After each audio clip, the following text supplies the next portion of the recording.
to be civilian. I'm Gene Harris. I'm a retired Foreign Commercial Service officer.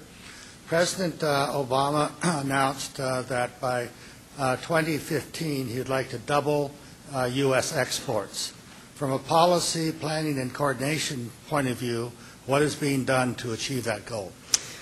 That's another great question. So we have been working with Secretary Hormats, Undersecretary Hormats, to again rebuild our ability to do commercial diplomacy. And a lot of this also is working with the Commerce Department and rebuilding their service. This is one, though, where we do have to rebuild our numbers in terms of the new Foreign Service officers who are coming in and our capabilities to be able to actually translate a lot of the contacts that we have into follow-up. I just talked to the non-career ambassadors. They were very upset with me when I called them the political ambassadors, the non-career ambassadors. Our former ambassador to Greece made a wonderful point where he said, you know, he spent every week, he has a plane for reasons I'm not certain, I mean the embassy does, where he was traveling around the country, constantly making contact with Greek businesses who wanted to do business with our businesses. And he said, you know, he had all these contacts, but he would send them back both to our desk but also to Commerce, and they didn't get followed up on. So a lot of what we need to do there is simply rebuilding our numbers and our strength in E, but also in the Commerce Department. And that is something, if Undersecretary Hormats were here, he could tell you a lot of the specific steps he's taking. Thank you. Thank you. And also retired economic officer. And I'd like to ask, as a follow-up to that last question, what role is the department playing, what is the position of the department on the pending free trade agreements?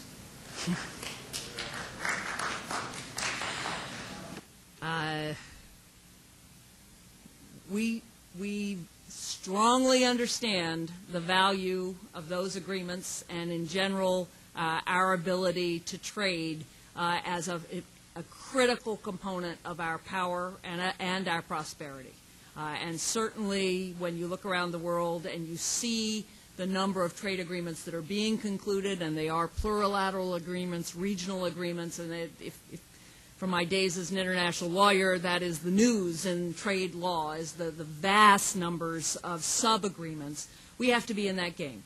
So the department strongly understands that, and there is a lively interagency process.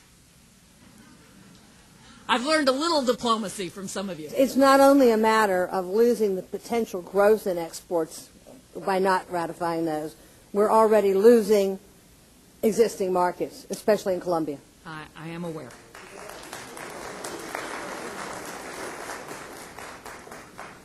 I'm Bill Root. I spent many years in the department struggling with export control issues.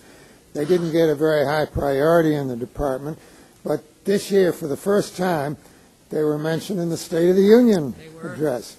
And Secretary Gates has given a great deal of attention to current efforts to reform export controls. The substance of the reform that's being talked about is not at all different from many, many previous attempts, none of which they all fizzled. Is there a reasonable prospect that this time it'll be different?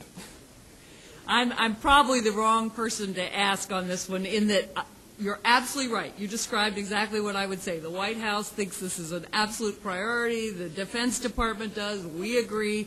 The older hands around here kind of nodded their heads sagely when they heard the State of the Union and said that one's been tried many times before.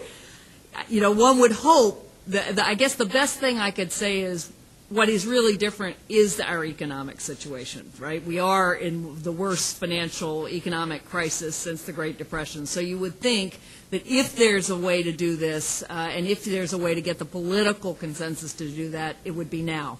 But I can't tell you it's going to be better. I can only tell you it's going to be the latest try.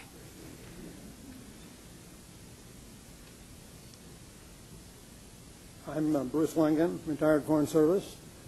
One of the problems that we've had in terms of policy over many, many years is the absence of an effective policy with the Islamic Republic of Iran.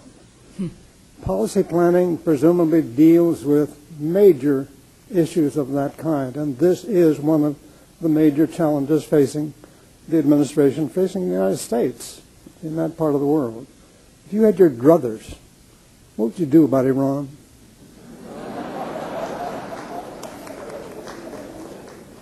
If I had my druthers, what I would do is what we are trying to do, because my office is deeply involved, although I'll say that I think it's been a mark of success that when I say deeply involved, I don't mean we're sitting there writing memos, sending them up, here's the solution to Iran. I mean that I've got an enormously talented Foreign Service officer who we have lent to NEA. Right now she's the acting DAS on the Iran desk, but she's coming back to us, and she works very closely with NEA and with Dennis Ross at the White House. So there's a team.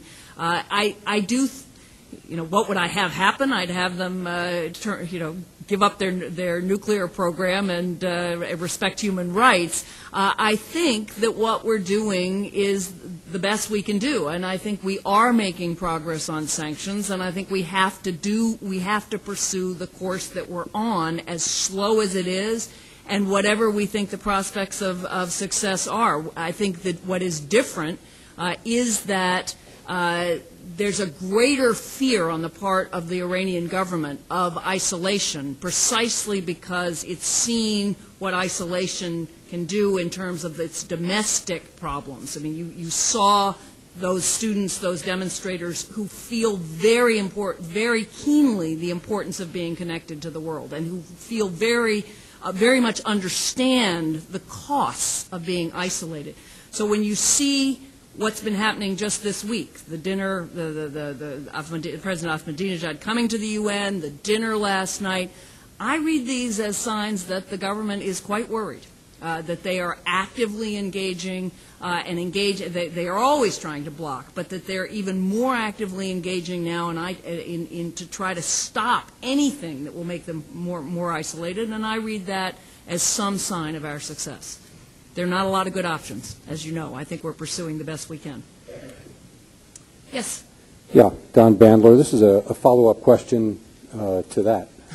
Good issue. What is your view on the pro-democracy movement in Iran? And is the United States, it was certainly true over the last year or two that both the United States and the United Kingdom were a little bit reserved about backing the pro-democracy movement. How do you view it? So I think, it was the person in my office who called Twitter after the election, but during the demonstrations, he called Twitter to get them not to suspend operations at a key moment where Iranian protesters were using Twitter to communicate back. And I would say that moment, and that in that period, there was a kind of a shift in the sense of remembering that engagement had to be engaging the government and the people. And I think we're much clearer about that now than we might have been. So I think we do strongly support the people in the streets of Iran. We're also still trying to engage the government. I see that the main event has arrived. I am going